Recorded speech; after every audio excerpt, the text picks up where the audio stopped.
La siguiente es una producción del Centro Misionero Bethesda. Palabra de Reino. Estás lleno de la salvación de Cristo, estás lleno de la justicia, de la santidad, de la verdad. Escuelas de formación. Sanidad interior. Testimonios de vida. Tenía 7 enfermedades, mejor dicho, y el trombo que me dio en la cabeza, el doctor dijo que yo no tenía nada. ¿Le hiciste todos los exámenes? Todos los ¿Y cómo te exámenes, salieron? todos me salieron bien. Entonces yo ¿No podías levantar el brazo? No, me dolía mucho. ¿Y el Señor te sanó hoy? Ya me sanó. Sí, ya volvió a la casa, está buscando trabajo, la honra y la gloria al Señor. Centro Misionero Bethesda Villavicencio Meta les da la bienvenida. Usted y yo tenemos una guerra. ¿Ah? ¿Sí o no? A ver, pero usted y yo tenemos una guerra. ¿Contra qué o contra quién? ¿Sabe una cosa? Nuestra mayor guerra es contra la ignorancia. A ver, le explico esto. Cuando nosotros no entendemos la obra que el Señor Jesucristo hizo en la cruz del Calvario, ya está hecha, entonces nosotros peleamos contra todo lo que no sabemos que está vencido. Claro, peleamos, gritamos, nos esforzamos, luchamos y sufrimos muchas derrotas. Porque pensamos que no somos dignos, porque pensamos que no nos lo merecemos, porque pensamos que no vamos a ser capaces. Pero cuando nosotros estudiamos la Biblia y nos damos cuenta que Jesucristo venció por mí, ¿qué pasó? Que Jesucristo ya venció por mí y me entregó un enemigo derrotado. ¿Ah? Claro. Entonces la vida del creyente empieza a ser diferente. Sabemos que la obra de Dios y nosotros como seres humanos, solo por el hecho de ser seres humanos, ya tenemos un enemigo, se llama Satanás y los demonios. Pero cuando nosotros conocemos la obra del Señor Jesucristo y el poder que Jesucristo le dio a la iglesia, a usted y a mí, entonces sabemos que tenemos un enemigo, pero sonreímos confiados. El enemigo está derrotado. Solo tenemos que permanecer en obediencia a la palabra, alineados con la justicia divina, en santidad.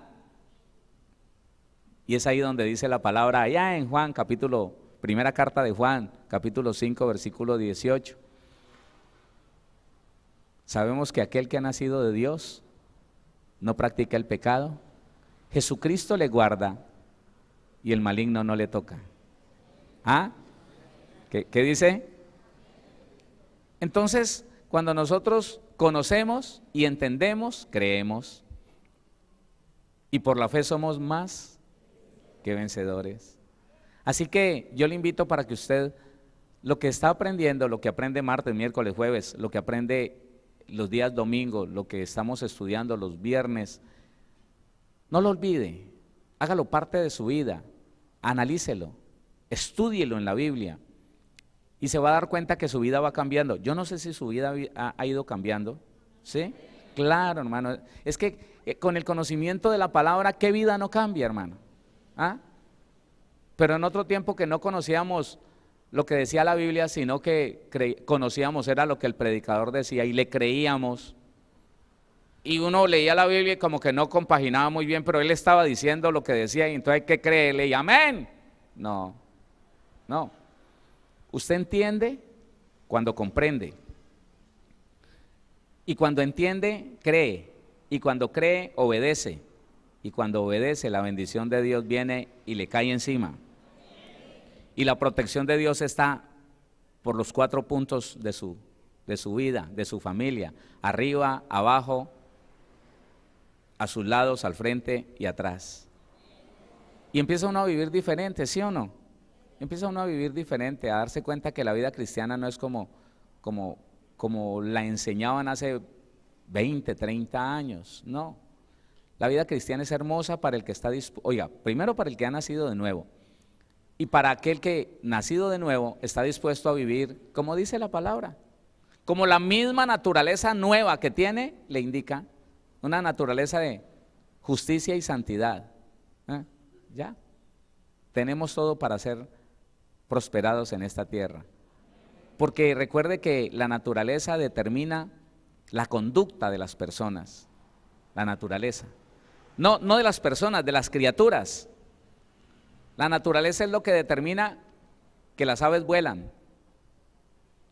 Ellas tienen una naturaleza que las lleva a volar. La naturaleza del no creyente, del hombre nacido naturalmente, es una naturaleza adámica que lo lleva a pecar, irremisiblemente, quiera que no. Pero cuando el hombre nace de nuevo en Jesucristo, ya la naturaleza, la nueva naturaleza, lo lleva a repudiar el pecado, lo lleva a resistir el pecado, a no agradarse del pecado. Y empieza la guerra interior del ser humano, que es el alma y la carne, el alma y el cuerpo, que se determinan como la carne contra el espíritu. Pero cuando usted y yo somos personas de comunión, sí de oración, pero en esa oración de comunión, entonces estamos fortalecidos en el Señor y somos más que vencedores en esa guerra contra la carne. Amén. Y cuando vencemos la carne, entonces Satanás y el mundo, que son las dos cosas que asedian al cristiano, no lo pueden meter en pecado, no, porque tenemos gobernadas nuestras emociones, nuestra alma, nuestro cuerpo, sus deseos, y entonces ahí es donde usted y yo podemos decir, somos más en Cristo Jesús. Amén. Hebreos capítulo 12. Permítame que siga como describiéndole de esos dos versículos, sobre todo el primero, que le siga diciendo el significado de cada palabra, porque si entendemos esos dos versículos, vamos a entender muchas cosas, no solamente de este libro, sino de nuestra vida como cristiano. Por eso le estoy haciendo énfasis en el significado de las palabras, para que cuando leamos los dos versículos tengamos un gran resumen de lo que están diciendo esos dos versículos.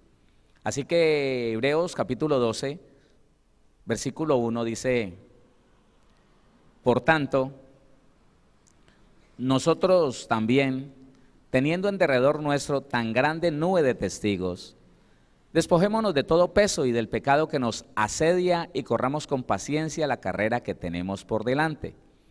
Entonces, permítame retomar esto. Fuimos hasta la palabra pecado y nos dimos cuenta que hay un pecado que casi no se tiene en cuenta, pero que es el pecado, el mayor pecado que tiene el ser humano es el no creer en el Señor Jesucristo, la falta de fe.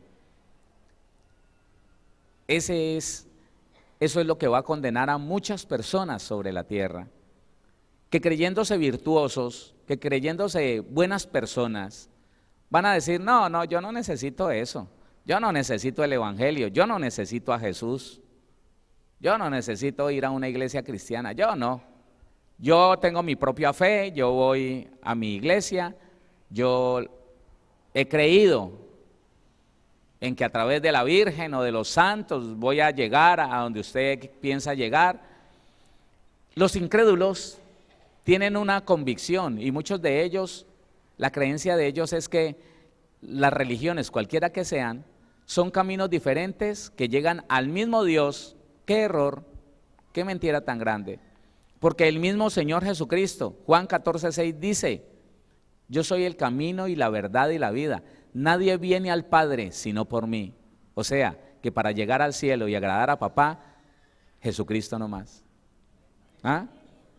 Ningún santo, ni Maradona, que le tienen iglesia, ¿no? Y le hacen peticiones.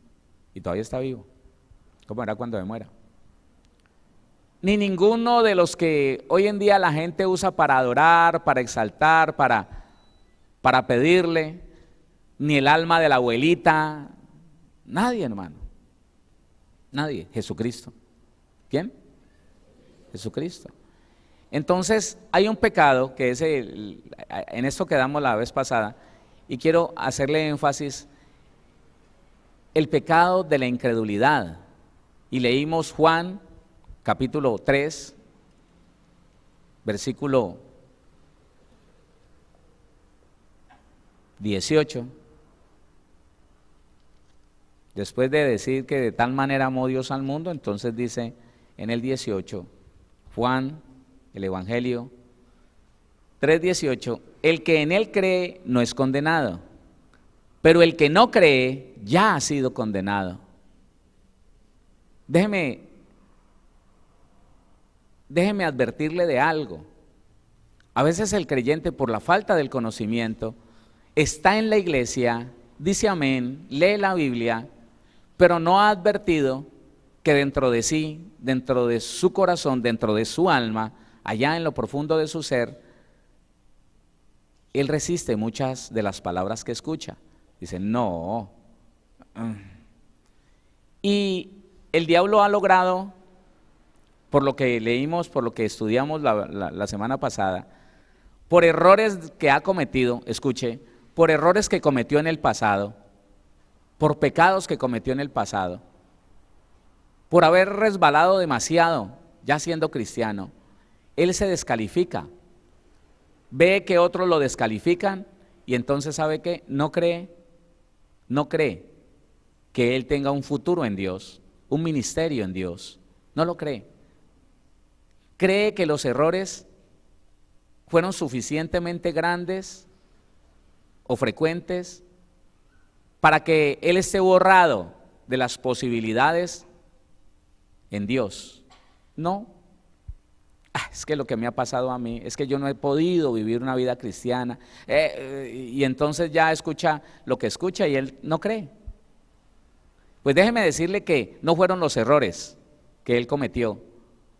No es que ya alguien lo señale y diga, un día cometió este pecado. No es eso lo que lo va a condenar, no es eso lo que lo tiene pegado, estancado, sin dejarlo avanzar en esta carrera de fe. Es lo que él piensa, lo que él acepta, su pasado. Y ese es el peso. Por eso dice el peso y el pecado que nos asedia. Bueno, no hemos llegado al asedio. El peso y el pecado. Y se convierte el pasado en un peso. Y se convierte lo que otros dijeron en un peso. Y entonces se cree de eso y entra en pecado cuando empieza a no creer que la sangre de Cristo es suficiente para justificar al que se arrepintió. No, él sigue sintiéndose indigno, yo creo que ya no creo que sea posible, eso no es para mí. Entonces la persona ya ni toma la Santa Cena, ya él no quiere estudiar, no quiere servir, no se siente digno, dice, no, dejémoslo así. Va a la iglesia porque el espíritu que mora en él le inquieta a ir a la iglesia, pero él piensa que no puede hacer otra cosa sino estar ahí. Como guardando la esperanza que en algún momento algo caiga del cielo y pase algo, un milagro con él que lo haga salvo, pero es que él cometió tantos errores. Y entonces ahí se completó el peso y el pecado. El peso de su pasado lo metió en pecado de incredulidad. Y eso, hermano, le cuento una cosa, eso es demasiado frecuente en las iglesias. Personas que por los errores, por no conocer lo que son los procesos de sanidad interior, así que repitieron pecados, la debilidad que le heredó su padre, la debilidad que le heredó su madre, llevaron a ese cristiano, a esa cristiana, a cometer reiteradamente uno o más pecados. Al final eso descalifica tanto la vida de esa persona que ya siente que no hay proyecto de Dios para él, para ella. Sin mucho quedarse ahí en la iglesia, y eso que se queda ahí en la iglesia, ¿por qué? porque él siente que nada tiene que hacer en el mundo, pero también piensa que en la iglesia tampoco tiene nada que hacer. Decepcionó tanto a Dios no se le puede decepcionar. No, yo no sé si me escucha eso. Usted y yo no podemos sorprender a Dios.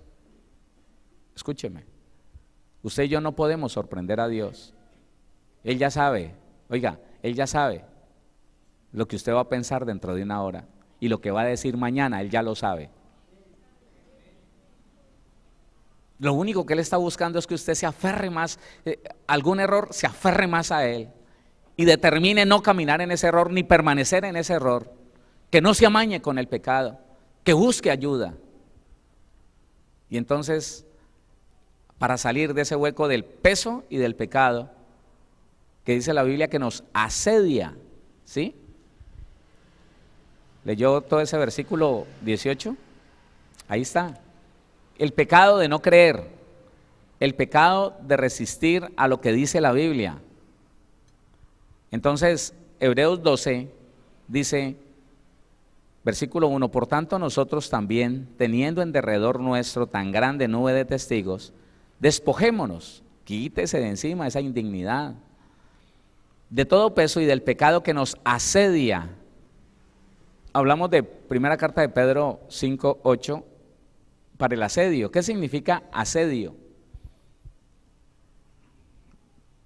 Hostigamiento permanente, eso significa asedio. El diablo te hostiga permanentemente. Cuando Satanás logra hacerle creer a un cristiano que quiere seguir adelante, que no se amaña, que no acepta el pecado, cuando Satanás logra que ese cristiano piense como que ya no puede, como que ya decepcionó a Dios tanto que está ahí porque no tiene para dónde más irse, porque ya él dentro de sí no acepta el mundo, no acepta las cosas paganas, pero tiene en su corazón y en su pensamiento la firme convicción de que él ya no puede aspirar nada en Dios. Ay, hermano, eso es lo que el diablo quería. Por eso el hostigamiento, dice el asedio, que nos asedia, hostigamiento permanente, cerco, acoso, persecución, bloqueo, sitio, eso es lo que hace el diablo. Y por eso le mostré primera carta de Pedro 5:8, donde dice, estad sobrios y velad, porque vuestro adversario el diablo, como león rugiente, siempre está alrededor, buscando en qué momento se devora la fe del cristiano. Escuche, hoy en día Satanás no lo quiere matar a usted. Satanás se convenció en el pasado de que lo único que estaba haciendo era matar gente justa y los estaba mandando con anticipación para el cielo, y Dios se lo permitía. Entonces ahora en su estrategia actual, Satanás no lo quiere matar a usted, a no ser que esté en pecado. Ahí sí. Porque si logra que alguien muera en pecado, pues ya sabemos qué pasa. Pero lo que Satanás quiere matar en el cristiano es su fe. Y por eso el asedio, por eso el hostigamiento, por eso siempre está ahí, mirando a ver cómo lo hace que se decepcione del hombre. Mire, ¿cuántos cristianos tienen muerta su fe porque su pastor falló contra ellos, pecó contra ellos, los decepcionó, les mintió, los estafó, los robó? Y Satanás quiere usarlo a uno, hermano, de tal manera que pueda matarle la fe a cientos, en especial a miles y a millones. Pero hermano, usted tiene que pararse en el sitio que Dios le dio para que nada ni nadie lo aparte de la fe que es en Cristo Jesús. Que es de lo que trata el versículo siguiente. Pero no podemos pasar allá sin entender muy bien este versículo. Y yo sé que usted lo está entendiendo. Entonces Satanás siempre lo va a hostigar, lo va a asediar, lo va a sitiar, le va a poner cerco a su alrededor, para que un día usted pueda decir, yo ni sé. Si Dios quisiera hacer algo ya lo hubiera hecho, pero si no lo ha hecho, bueno, yo no sé. ¿Quién sabe qué cosa hice mala yo? Hay gente que se resigna, hermano, cristianos que tienen estas palabras en su boca. Pues al final yo no sé qué tan malo haría yo, porque es que Dios no me contesta a mí. Y Satanás feliz, hermano, Satanás feliz. Eso es lo que yo quería, matarle la fe a este disque creyente. Y cuando le mata la fe, listo, este ya no, acaba de leer Juan 3:18, lo acaba de leer. El que se decepcione, el que dice ya ni para qué pelear esta buena batalla, ni para qué correr esta carrera, ¿para qué? Ahí, yo me quedo aquí, Dios verá qué hace conmigo. Dios nos necesita con fe. Con la fe de que si fallamos, nos arrepentimos, nos apartamos, nos aferramos de Él y seguimos adelante. Con la fe de que nada puede dañar a un hombre, a una mujer que habiendo nacido de nuevo, haya determinado vivir para Dios. Nada, hermano, nada, nada. Y cuando uno no se deja engañar por el diablo, para decir es que mi pasado, es que lo que hice, es que es muy terrible, ya ni modo, ya ni para qué. Entonces el peso y el pecado de la incredulidad, ese sí lo mata.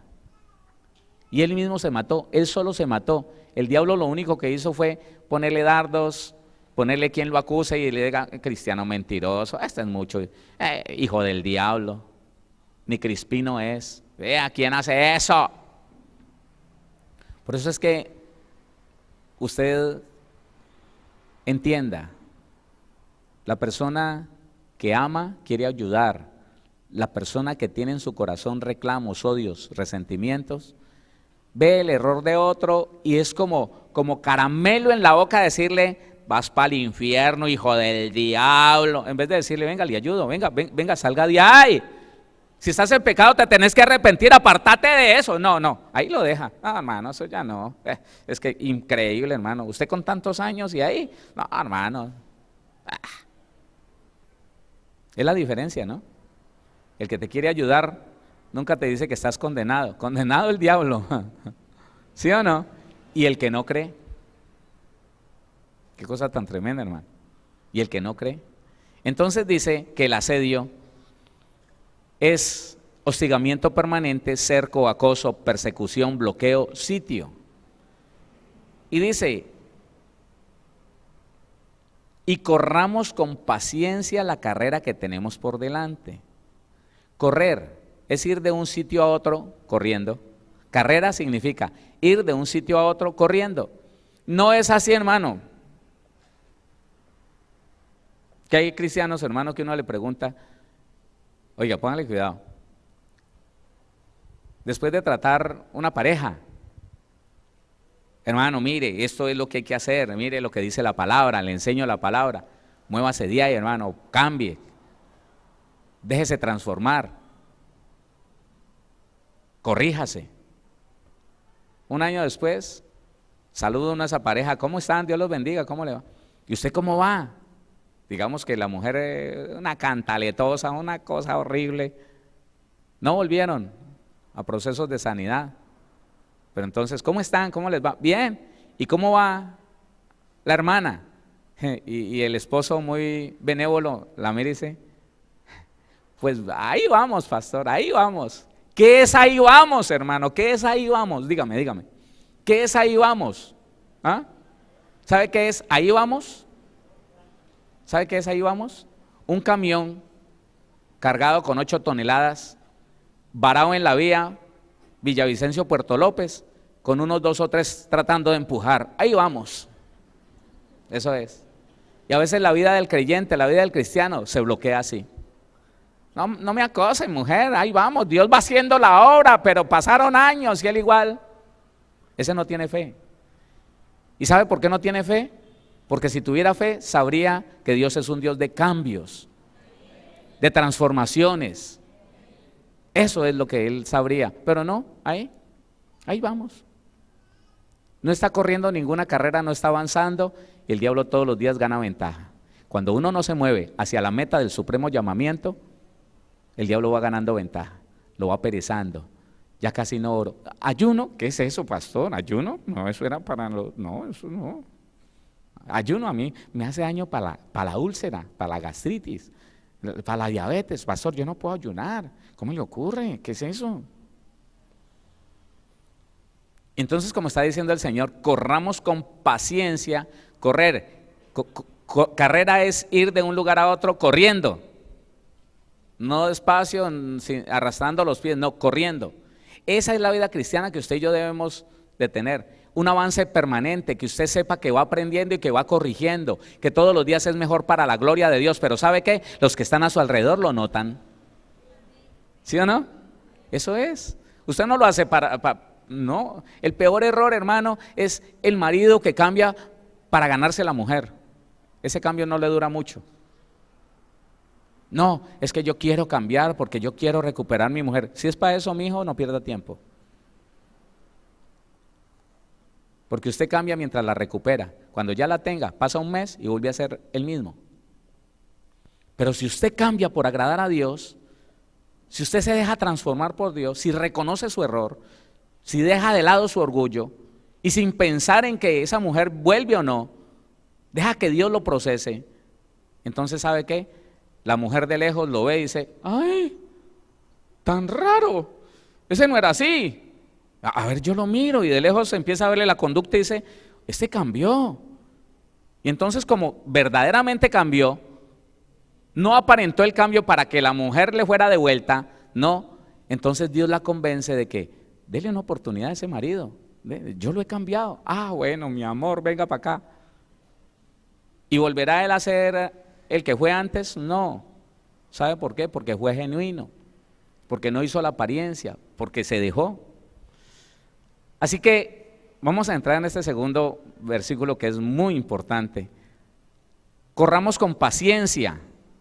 La paciencia es resistencia o aguante alegre. Eso es lo que quiere decir el griego en este pedacito, en ese versículo. Paciencia, resistencia o aguante alegre o esperanzado. Constancia, perseverancia. Eso es lo que significa paciencia. Así que tenemos que conservar el paso del aprendizaje. Yo no entiendo que, ejemplo, que alguien empiece a venir martes, miércoles y jueves y después ya venga martes y ya no viene el miércoles, deja el estudio incompleto, después ya no viene sino el miércoles a la segunda parte, o viene martes y jueves, o ya no volvió. No, hermano, así no es. No es pegar un pique de aquí a allá y después cansado. No, hermano, con constancia, con perseverancia, vamos a aprender. Yo necesito todos los días aprender, ¿sabe por qué? Porque entre más me corrija de aquí a cuando venga Cristo, mejor va a ser. Claro, mejor, porque si aprendo, voy a corregir. Y si corrijo, hermano, Dios me va a bendecir. Y entre más me corrija, más voy a obedecer. Y entre más obediencia, más bendición. Entonces la paciencia es eso. Corramos con paciencia la carrera que tenemos por delante. El cristiano tiene que entender que tiene por delante un camino que recorrer. Usted tiene un camino que recorrer. Y puede ser, oiga, póngale cuidado, y puede ser, eso sí, que aunque los errores pasados ya fueron perdonados, ¿no? Bueno, espérese, le hago la aclaración. Si de los errores pasados yo los reconocí, los confesé y me aparté, y no solamente me aparté, sino que empecé a hacer lo bueno, empecé a hacer lo contrario de lo que hacía malo, eso se llama arrepentimiento. Si usted hizo eso, no se preocupe, no hay problema, ya usted está perdonado. Otra cosa es que si los hombres fuimos bien patanes con esa mujer, aunque ya perdonado, yo voy a tener que correr con paciencia una carrera de fe, esperando que mi esposa sea convencida por mi verdadera transformación, por mi verdadero arrepentimiento, y voy a tener que tener paciencia hasta que ella sea convencida, sea procesada y pueda volver. Entonces, aunque ya el pecado pasado está perdonado, voy a tener que tener paciencia para ver cómo es restaurado lo que yo dañé. La consecuencia de ese pecado que cometí, que en su gran mayoría de las veces queda ahí, pues hermano, tiene que ser quitada, pero tiene que tener paciencia ¿En qué? En hacer lo bueno, en sembrar buena semilla, en hacer lo correcto, en hablar correctamente, en permanecer en la fe, y las cosas van a cambiar. Definitivamente van a cambiar.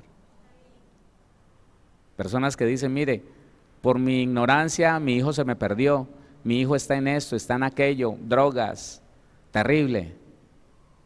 ¿Pero ya se corrigió? Sí, claro, ya me corregí, pastor, ya hice todo lo que tenía que hacer, ahora estoy haciendo lo bueno, listo. No se canse de hacer el bien, porque a su tiempo, el bien que estás haciendo ahora traerá a tu hijo de vuelta, pero tiene que hacerlo con paciencia. ¿Qué significa la paciencia? Resistencia o aguante alegre o esperanzado, constancia, perseverancia. Entonces, metámonos en el versículo número 2, pero leamos ahora con un entendimiento diferente el versículo 1. Por tanto, nosotros también, teniendo en derredor nuestro tan grande nube de testigos, despojémonos de todo peso y del pecado que nos asedia, y corramos con paciencia la carrera que tenemos por delante, puestos los ojos en Jesús, el autor y consumador de la fe, el cual por el gozo puesto delante de él sufrió la cruz, menospreciando el oprobio, y se sentó a la diestra del trono de Dios. ¿Entendemos mejor ese versículo 2? Y no lo hemos explicado, no lo hemos ampliado, ¿no? Pero ya solamente entendiendo el versículo 1, ya uno comprende mejor el versículo 2, ¿no? ¿Sí o no? Listo, entonces, ¿qué pasa con aquella persona que tenía un peso y estaba cometiendo pecado y estaba estancado en su vida cristiana? No se podía mover, porque es que yo la embarré, porque es que yo cometí muchos errores, porque es que la gente sabe que yo cometí pecado. Mire, hay un desafío muy grande para el que comete un error. Escuche lo que le voy a decir. Sí, aunque no avancemos. Quiero avanzar, pero el Espíritu de Dios a veces me dice, espere, haga lo que yo le digo, yo lo quiero hacer. Póngale cuidado. Uno de los errores que el cristiano comete es este. El cristiano sabe que allí donde fue puesto, allí es. Allí va a ser, óigame, allí va a ser el lugar de formación. Allí el Señor ha puesto todo para perfeccionar su carácter, su ministerio y su llamado. Pero resulta que hay algo. Cuando él se da cuenta de eso, se descubre un pecado que él en el pasado cometió. Póngale cuidado que esto pasa mucho, hermano. Aquí es. Ah, sí, pero venga, mijito, es que usted hace 5 años, usted cometió esto y esto y esto. Uy, sí. Ah, y salió a la luz ahorita. Sí. ¿Usted lo hizo? Pues al final dice, sí, lo hice. Listo, man. Entonces, vamos a trabajar sobre eso. Vamos a entrar en un tiempo de formación en cuanto a eso que es claramente una debilidad de su carácter y que tiene que estar ahí escondido porque nadie ha trabajado en eso. Si no lo estaba haciendo era porque no tenía oportunidad de volverlo a hacer con otra persona o etcétera. Él dice, no, me da vergüenza. Ahora la gente en medio de la cual he estado se va a dar cuenta y me da vergüenza, me voy. Es lo que casi siempre hacen. Se cambia de lugar, a no ser, hermano, a no ser que usted sepa que no es ahí donde Dios lo va a formar. Y sin embargo tiene que sufrir la disciplina que le pongan. Entonces lo que hace la mayoría de las personas es que dicen, me voy para otro lugar donde no me dé tanta pena. ¿Y qué? ¿Y la pena con Dios qué o qué? Yo no sé, hermano. A veces al cristiano no le da pena del que le debería dar pena. No le da vergüenza de Dios. Y le da vergüenza de los hombres. Y mucha gente ha salido del lugar donde ellos saben que deberían haber permanecido solo por vergüenza, porque se les descubrió el pecado y no quieren mirar a las personas a los ojos y decirle, hermano, Dios lo bendiga, ¿cómo está? Yo sé que Él sabe que yo pequé, pero le voy a pedir perdón, hermano. En lo que le haya afectado mi error de hace tanto tiempo, yo quiero que me perdone. Ahí en ese lugar, mire, piense una cosa, y esto es parte de escuela de ministros, póngale cuidado. Mire que el hijo pródigo la embarró muy feo. El hijo pródigo la embarró feo. Se fue de la casa, se gastó el dinero de su herencia, y cuando se dio cuenta del error tan garrafal que había cometido, él no dijo, bueno, yo pequé contra el cielo y contra mi padre, ya no merezco ser llamado hijo, así que me quedo solamente siendo obrero. Y para ser obrero, ¿para qué vuelvo a donde mi papá, a mi casa, a la hacienda donde todos los trabajadores me conocen, saben que yo pequé? ¡Qué vergüenza! No, más bien me empleo en otra hacienda donde no me conozcan, donde la gente me reciba que hubo y que no sepan mi pecado. ¿Qué más? Sígase, jovencito. No, él no dijo eso. Él dijo, voy a sufrir la vergüenza. ¿Qué cosa? Parte de la disciplina, hermano. Mire, si usted quiere quedar bien restaurado, parte de la disciplina de restauración es la vergüenza. Sí, hermano, pequé contra ustedes, perdónenme. Y ahí, si es que es verdad lo que dice la Biblia, que es verdad, Dios me va a restaurar ahí. Y voy a dar testimonio de que el sinvergüenza que fui antes ya no lo soy. Porque ahora tengo quien me ayude, quien me fortalezca en la palabra, quien me lleve por procesos de sanidad interior, quien me haga una verdadera liberación, así como la dice la Biblia. Y entonces ahora soy diferente. El de antes era cristiano, pero atado a herencias y maldiciones, pero aquí estoy, donde me equivoqué. El hijo pródigo volvió a donde se equivocó y dijo, aquí voy a estar, y aunque me da vergüenza, papá, deme trabajo como un obrero más, que aquí voy a estar, y voy a sufrir la vergüenza con los otros trabajadores que me tenían por patrón, y ya me van a tener como uno igual. Es ahí, hermano. Cuando uno quiere una restauración, tiene que ser ahí, donde la embarró, y la gente huye, la gente vuela. No, hermano, no. De hecho, a mí muchos me han venido a decir, pastor, es que mire, que no, vaya para allá. Cumpla su disciplina ya. Y entonces sí, miramos a ver qué quiere Dios. Puestos los ojos en Jesús. ¿Sabe qué significa esa palabra, puestos los ojos en Jesús? El centro de tu fe tiene que ser Jesús. Escúchame, el centro de tu creencia tiene que ser Jesús. El problema de muchos cristianos es que puso sus ojos en un hombre. El hombre le falló y su fe se desmoronó. No quiso volver a la iglesia porque vea eso, hermano. Cuando uno tiene sus ojos puestos en Jesús, quitan a uno, ponen al otro, este falló. Pues, hermano, que el Señor haga lo que tenga que hacer con el que sea. Yo estoy aquí firme en el Señor. Eso es lo que quiere decir esto. Puesto los ojos en Jesús es, mi fe está afianzada, consolidada, fundamentada en aquel que murió por mí. No en el hermano, no en el director del grupo, no en el pastor, no en el ministro fulano, en el ministro sutano. Me he encontrado con mucha gente diciendo, no, pastor, yo seguía al pastor fulano y me di cuenta de esto, no, yo, decepcionado del hombre, hermano. Pues decepciónese rapidito, pero ¿sabe qué? Fortalézcase en el Señor. Él sí no lo decepciona a usted ni a nadie. Él es perfecto, hermano. En Él no hay sombra ni cambio de variación. Nada.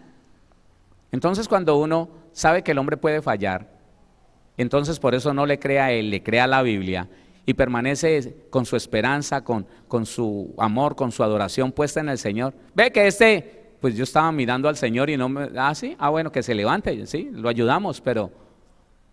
que aquel, sí, bueno, listo, sí, ayudémoslo, claro, sí, no quiso, bueno, allá. Pero el que está a toda hora mirando, el que se vuelve hasta amigo. Oiga, es una de las dificultades del humanismo, que se echa uno al corazón tanto a una persona, que cuando falla, cuando peca, ya no puede, ya no es capaz. No, yo pienso en ir a esa iglesia, pastor, y yo solamente con el pensamiento de mirar esas puertas, uy, no, no, no, no, pensar qué fue que pasó, pensar qué fue que hizo. ¿Y qué, hermano? ¿Y qué? Es un ser humano. ¿Ah? No, no, pero no, pastor, no. Decepcionados del hombre, no, puestos los ojos en Jesús. Él fue el que diseñó la fe, oiga, y vino y la vivió. Eso es lo que significa esa palabra, puestos los ojos en Jesús, el autor y consumador de la fe. Significa que Él diseñó, Él creó la fe y vino y la vivió. Oiga, ¿usted sí sabe qué es eso? El que hizo el primer aeroplano y no montó a otro para que si algo fallaba se dañara el otro, no, sino que Él diseñó el aeroplano y se montó ahí y dijo, si me arriesgo a caerme, me arriesgo yo, que fui el que hizo los planos de esto. Eso es responsabilidad, hermano. ¿Ah? ¿Qué dice usted? Eso es responsabilidad. Jesucristo, el diseñador de la fe, óigame, y el que la puso en práctica, el que la vivió, dice Filipenses capítulo número 2.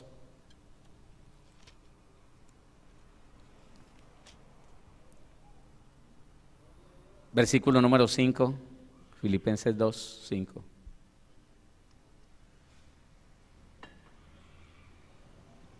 Léalo conmigo, dice: haya pues en vosotros este sentir que hubo también en Cristo Jesús, el cual siendo en forma de Dios, no escatimó el ser igual a Dios como cosa a que aferrarse, sino que se despojó a sí mismo, tomando forma de siervo, hecho semejante a los hombres.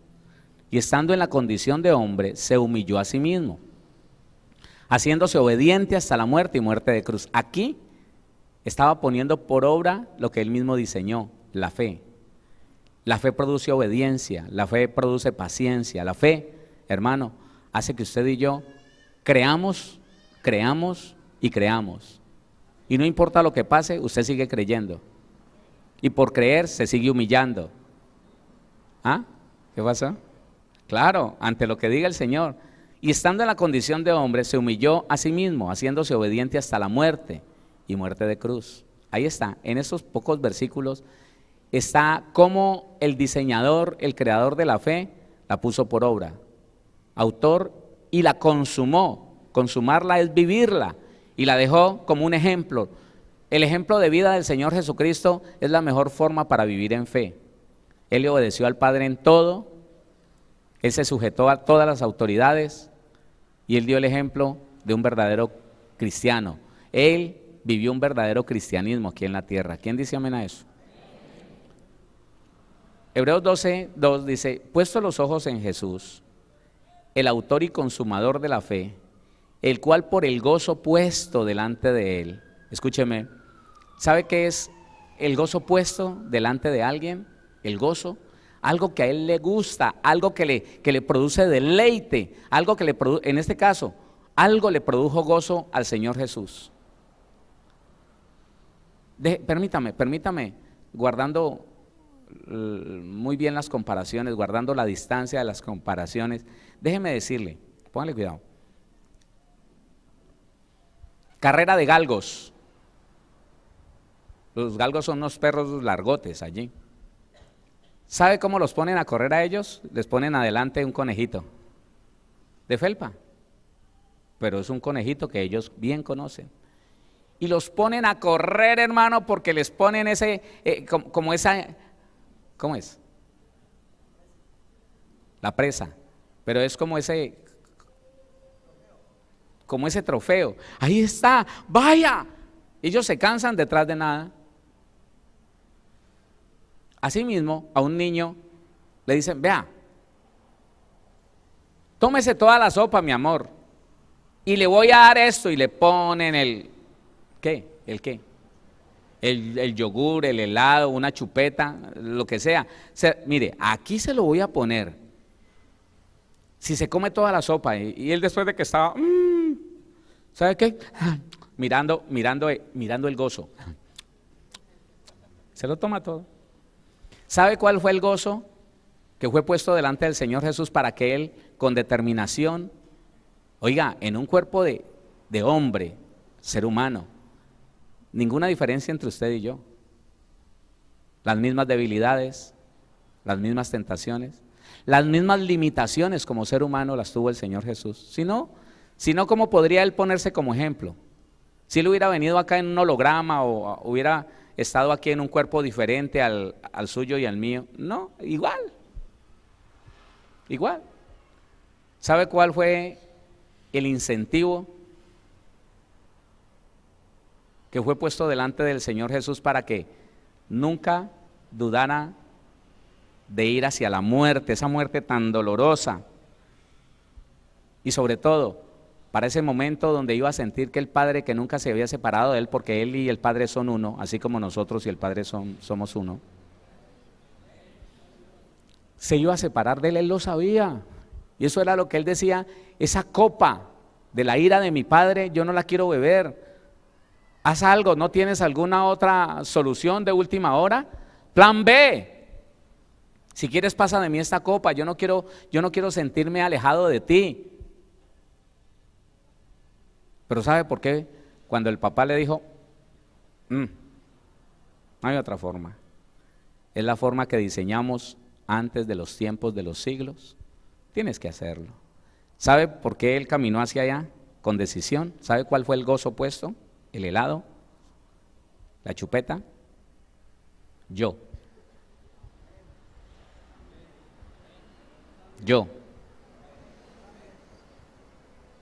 Siempre que el Señor iba a desfallecer, cerraba sus ojos y el Padre le mostraba el cielo lleno. Oiga, multitud de hombres y mujeres salvos. Si nunca lo ha leído, vaya a Apocalipsis 7 y verá la multitud. Solo los que van a salir de la gran tribulación, dice que son incontables. Y entonces, viendo tanta gente salva del castigo, viendo tanta humanidad libre de la condenación, ese fue el gozo puesto delante de mi Señor Jesús. El incentivo, la chocolatina rellena, yo no sé lo que usted quiere. Eso fue. Y entonces, ¿qué dice la Biblia? El cual, por el gozo puesto delante, todo, puesto los ojos en Jesús, el autor y consumador de la fe, el cual por el gozo puesto delante de él, sufrió la cruz, la sufrió, menospreciando. ¿Sabe qué es menospreciar? Tener en poco. ¿Qué es menospreciar? Tener en poco, apartar de sí, o sea, no te hago caso. Menospreciando el oprobio. ¿Sabe qué significa oprobio? Vergüenza o desgracia, eso significa, vergüenza o desgracia. Y el Señor minimizó la vergüenza que iba a pasar. Hermano, algo que no le cuenta la historia: desnudo, Él fue crucificado desnudo, que era la peor vergüenza para el delincuente que iba a ser ejecutado. Tener que morir desnudo delante de la gente, no dejaban arrimar mujeres y niños, solo a los familiares directos. Él no le hizo caso a eso. No importa que me escupan, no importa que digan que soy lo peor de lo peor, no importa. Si con esto salvo de la condenación eterna a Héctor Fabio, yo lo hago.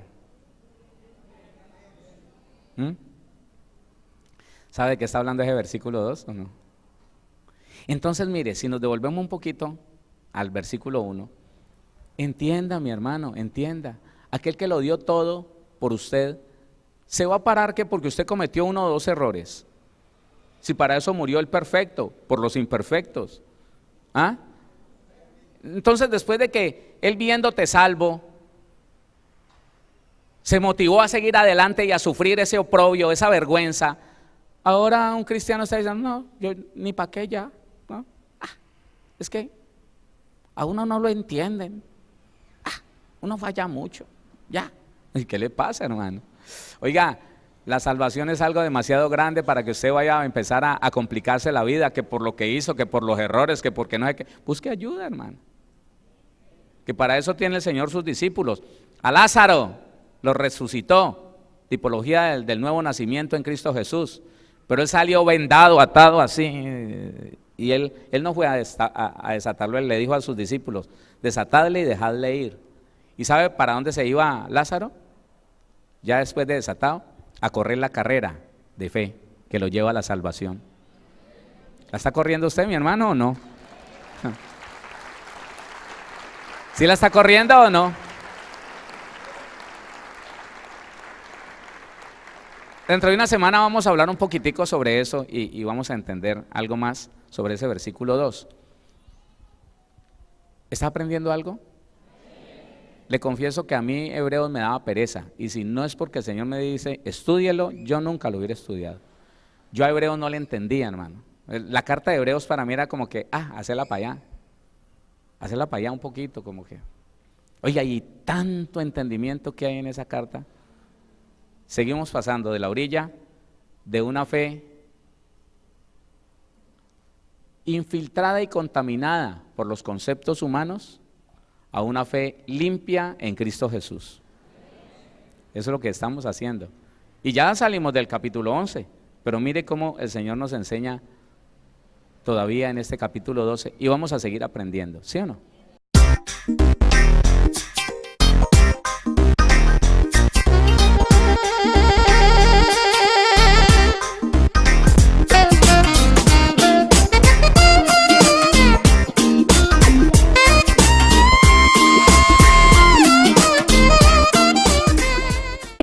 Síguenos en Facebook como Pastor Héctor Cortés, en Twitter como @CMVVillavo, en Instagram como @auténtica Villavicencio y en YouTube como Pastor Héctor Fabio Cortés.